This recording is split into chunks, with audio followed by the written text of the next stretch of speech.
OK. Ici, on a que Fred et Anaïs habitent deux rues parallèles représentées par les segments FP et AQ. Ils ont les mesures de certaines distances, mais ils s'interrogent sur la distance en ligne droite qui sépare leurs maisons. Dans la figure ci-contre, F et A représentent les maisons des deux amis. Donc, j'ai F qui est ici, j'ai A qui est ici. On cherche cette longueur-là entre les deux. Calcule la distance recherchée, sachant que la distance entre P et Q, donc de P à Q, ça vaut 24. De là jusqu'à là, ça vaut 24. Le problème ici, c'est que je n'ai pas chaque bout de triangle, ça vaut combien. Alors, je vais vous donner la stratégie. C'est sûr qu'avant de pouvoir faire des calculs, vous savez que ça serait important de prouver que les triangles en question sont semblables. Donc, j'ai déjà commencé pour vous là, un petit tableau. Vous voyez mon tableau affirmation-justification. J'ai fait quoi, moi, dans ce tableau-là? Ben, j'ai travaillé avec l'angle qui est ici et l'angle qui est ici. C'était deux angles de 90 degrés. Donc, je les ai nommés FPR. Donc, l'angle FPR congru à l'angle AQR. Deux angles de 90 degrés. En passant, j'aurais pu écrire par hypothèse parce que c'était directement donné dans le problème. Par la suite, j'ai dit l'angle FRP. Il est où cet angle-là? FRP, l'angle qui est ici, est congru à l'angle ARQ. Bien oui, ce sont des angles opposés par le sommet. Alors, j'avais deux paires d'angles, donc j'ai prouvé que maintenant que mes deux triangles sont semblables par AA. Si mes triangles sont semblables, ça veut dire que les côtés, je vais l'inscrire ici, là. Je sais que les côtés homologues de triangles semblables sont proportionnels. On sait ça.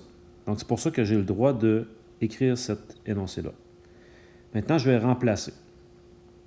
FP. FP, ça vaut 6. Sur AQ, qui vaut 4, égale. Et là, j'ai un problème. PR sur RQ.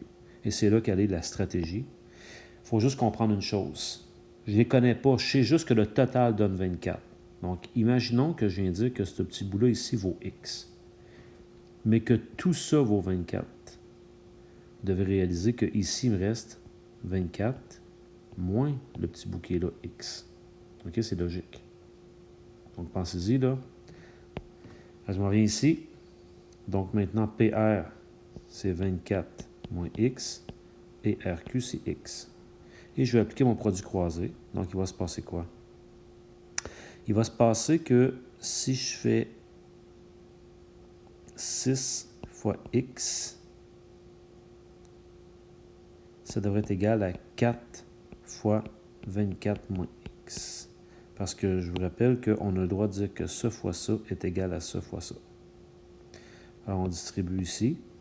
Donc, j'ai 6X égale 4 fois 24 qui fait 96, moins 4X. Je vais ajouter 4X à gauche et à droite. Et je me retrouve avec 10X égale 96. Donc, en divisant par 10, X égale 9,6. Et là, vous venez sur votre dessin.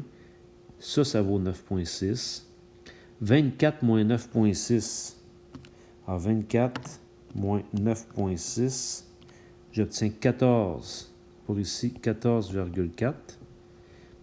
Et là, pour avoir la longueur du chemin, la longueur du chemin, c'est-à-dire ça ici, là, entre les deux, bien, vous remarquez que vous allez faire à deux reprises. Une première fois ici, vous allez pouvoir faire Pythagore avec 6 et 14,44. 14,4, pardon. Et pour cette longueur-là ici, vous allez pouvoir le faire avec 9,6 et 4. Et à ce moment-là, vous allez avoir la longueur du trajet.